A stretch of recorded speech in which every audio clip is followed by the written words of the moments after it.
Greetings, good morning, and welcome. We are Crypto for Joe, cryptocurrency and blockchain ideas for your average Joe. I, for example, am an average Joe, and here with Cayman Nava, who is a Ethereum programmer. How are you doing this morning, Cayman? I'm doing very well. So there was a big splash on the news a couple of days ago. There was apparently a $40 billion crypto blow up. Are you aware of that? Can you talk about what happened there?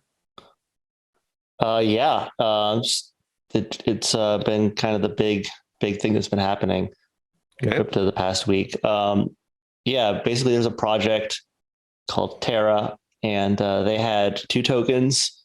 They had a stable coin. They were offering 20% interest rates for staking it, and it had kind of the mechanism behind it was they also had a token called Luna, and you could redeem your Luna for these stable coins and then redeem your stable coins for Luna. Yeah. And again, a stable coin is simply a cryptocurrency that mirrors the dollar. It's always wherever the dollar is, correct? Right. Well, there's all sorts of stable coins, but in this case, yeah, they were keeping it pegged where one UST, US Terra, US dollar Terra was $1. And basically what ended up happening is it went off peg. It started dropping below $1. So some stable coins are fully collateralized by some kind of token of value or something that something of value, such that if it goes below it, I guess there's always something to back it up, so it can naturally go back to $1. In this case, there's kind of this kind of relationship between the US Terra, UST, and Luna had a kind of a nasty failure mode where if the price of Luna started crashing and the price of UST started crashing, then it would create a feedback loop of a death spiral, if you will, that would end up taking them both out. And that's basically what happened. Someone was dumping large amounts of UST, crashing the peg, and the company behind it tried to keep the peg up, but basically they just went to zero. And, okay, so let me try to understand this. Was it programmed incorrectly to begin with? I mean, it sounds like a fatal flaw if you're programming it such that if two things happen there's not that many things that, out of the scenarios that's can happen. So we lose everything. Was that a programming error? Right. I mean, programming, it was not a programming error. It was not a bug in the sense that a coder, incorrect code. But it was a programming error in the sense that the framework, the design, it was a design bug, if you will. Marketing error, so to speak, in some senses. Well, the thing is, there were a lot of critics of this project for many months, kind of leading up to this. People anticipated that this was going to happen. Right.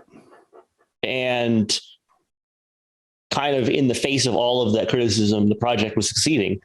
And so I think after a certain point, people just saw the success and stopped considering even the possibility that it could happen or that it would happen. And then when the prices of all sorts of basically every crypto asset started dropping, it kind of created the environment where this kind of thing was more likely. Right. So who do you I mean, I know it's pure speculation, but who or what kind of force do you think was behind it? The guy was it a whale? Was it an egregious, individual? What do you think happened? What was your speculation on that? I think kind of the catalyst might have been a big whale dumping a bunch of the stable coins, trying to push it off peg. Why would he do that?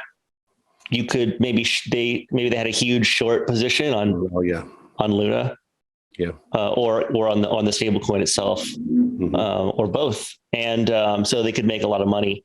After a certain point, it was stopped being about a single actor, and it was just more like a frenzy of panic and It's a catastrophe. A lot of people. Yeah. People lost everything.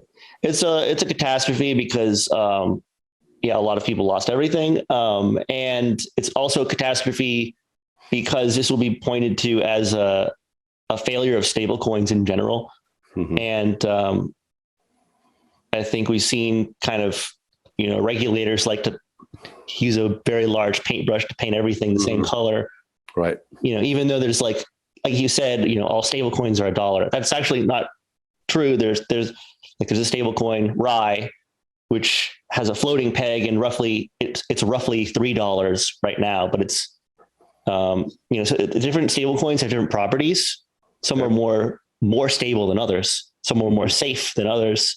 But this case will be used by regulators to try to crack down across the board, even if it doesn't make sense. So that's kind of a shame that you kind of can see the writing on the wall for that. Yeah. Well, there's certainly enough enemies of crypto out there. There's going to be an ongoing battle to, for it to come up and rise to its ultimate position, or to a position far advanced, because today in mid-May 2022, the majority of people are smirking about crypto and really don't understand what it is, which that's just where we are. But a situation like this really helps us to all look at it, walk through what's good, what's bad about this new environment, and try to manufacture a better situation for everybody. I mean, especially when you're, if something has a high, return, that may be an indication that there's a lot of risk there, or that something is up. So you just gotta, I feel like in the bull times in the crypto market, people forget that there's risk there, and everyone is so desperate to, make it and to get hyper rich. Right. They're willing to throw all their money into something that literally could go to zero. And then when it does, it's like, ow, that hurt a lot. Yeah. No doubt. Well, thanks for looking at this morning with us, and we'll catch you next time. Yeah. Thanks for having me.